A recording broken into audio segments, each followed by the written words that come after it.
Folks, welcome to another episode.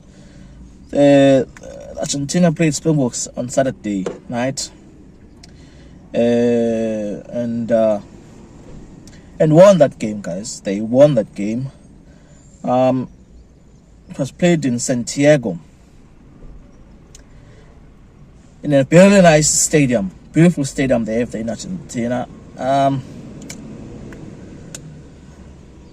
I think the first 12 minutes we were very good. The Springboks were very good. I think we played well. I think we were actually dominant. We were really controlling the game. We were kicking well. We were carrying well. Our boys were cleaning well. We were getting quick ball. That's how we scored those first two tries through Farsi and Jose Creel.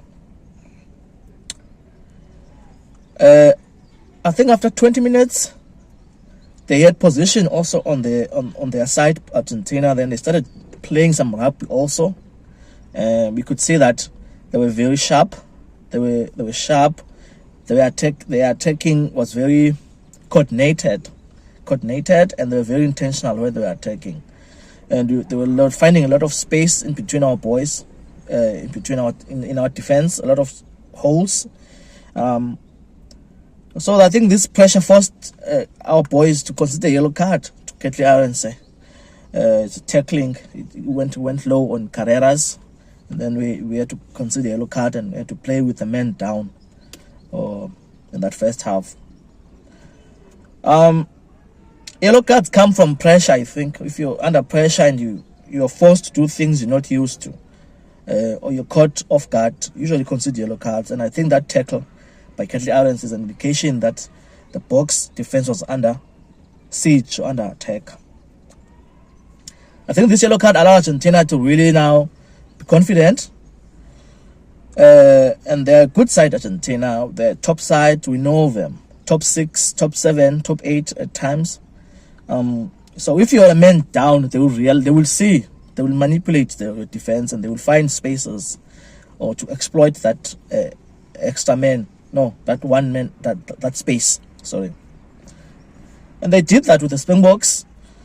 I think they went to the right-hand side of the box defense about 3 times, probing it, flooding that side with men, and then manipulating that space there, especially using someone like Chico Barres. Chico Barres was very good here for Argentina. He was carrying nicely, and he was when he carried the ball, he was attracting about 2 or 3 defenders from the box. So that really was a problem for the box. I think they were really struggling with that.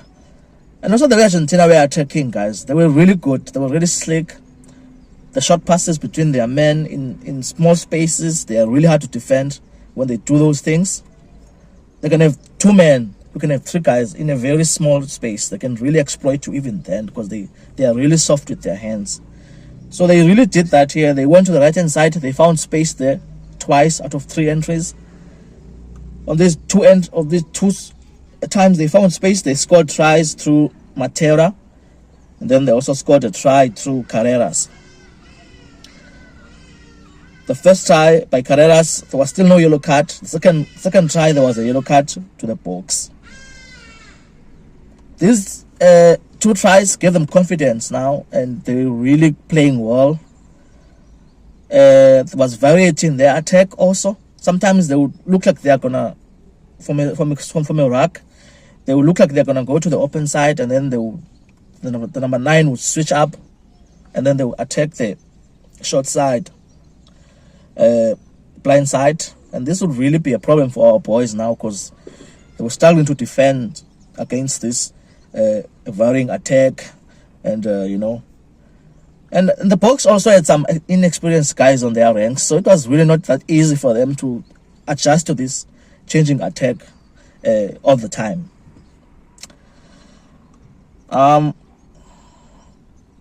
As they grew in confidence, they added 2 tries to their tally, I think. They scored a try through Sclevi and through Thomas Albanos. They are fly half there. So they were really playing well by this time, Argentina. The box, I think it was the box who scored the last try in the first half to Copas Reina.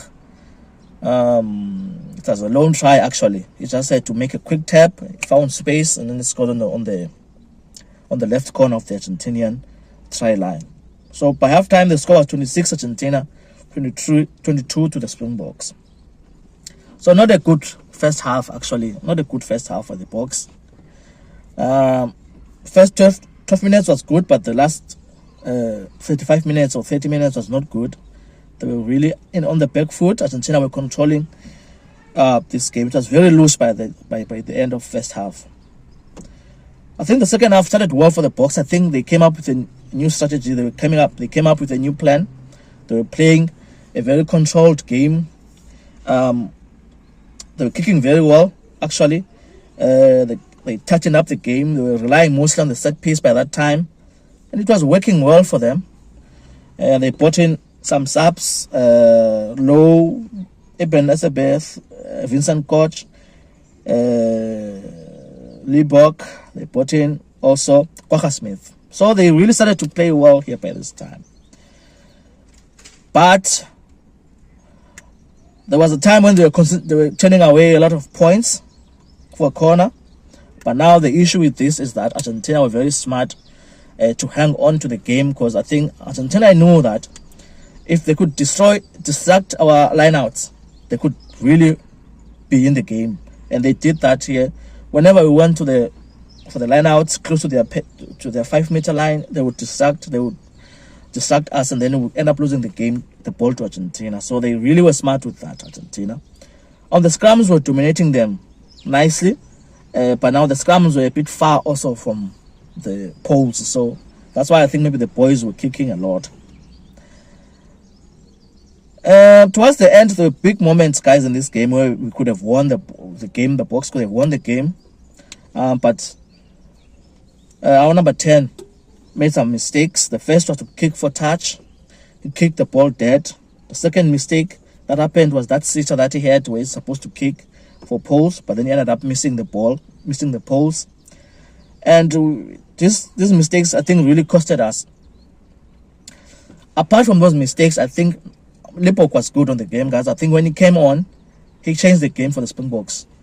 I think his up and unders, his control in open play, his link-up pass to the other guys on the outside, they were really good. They were really good. He's a very good guy.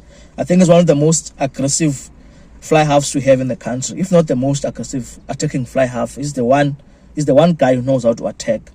The issue is with the kicking. I think the kicking is the problem. That's why I think the Stormers will have to use him differently. They will have to make sure that if he plays, there's someone else who's going to kick for him, because he does not kick well, guys. He crumbles under pressure when it comes to kicking. So I think they have to find solutions there. So as much as people say that it's him who costed us the game, I think the game should have been won further inside before we reached this time. We could have won this game earlier in the game. So I think his mistakes costed us, but we should not really attack him or go after him like this. So full time, 29 Argentina, 28 Springboks. We lost the game. I think it's a game we lost, but congrats to Argentina. I think they were really smart on the day. They really played well. They attacked us well. They were defending really well. They knew where to target us. The players who I think were good. Oxenchair was good in his carries and in the scrums. Checo Barres of Argentina was also brilliant in midfield. Thomas Alpanos was brilliant also. His attacking, his controlling of the game for Argentina was brilliant. Cruz Malia, the fullback from Toulouse, he was incredible. Liebok, when he came on, he played well, controlled the game for us well. He was kicking accurately in those up and unders, allowing our boys to have time to chase the ball and compete on the air. Farsi and Van Sasden, they were really brilliant. Van Staden was good. He's a workhorse in between the 15-meter tram lines, so he was really doing well there. Farsi was brilliant also in defense. Even in attack, he was good. He scored a try in the first half. So we must look forward to the second game in Nelspruit next week, guys. It will be good. Don't be too hard on the boys. We're not going to win everything. We have to experiment sometimes to see how things work out. Yeah. Thanks so much.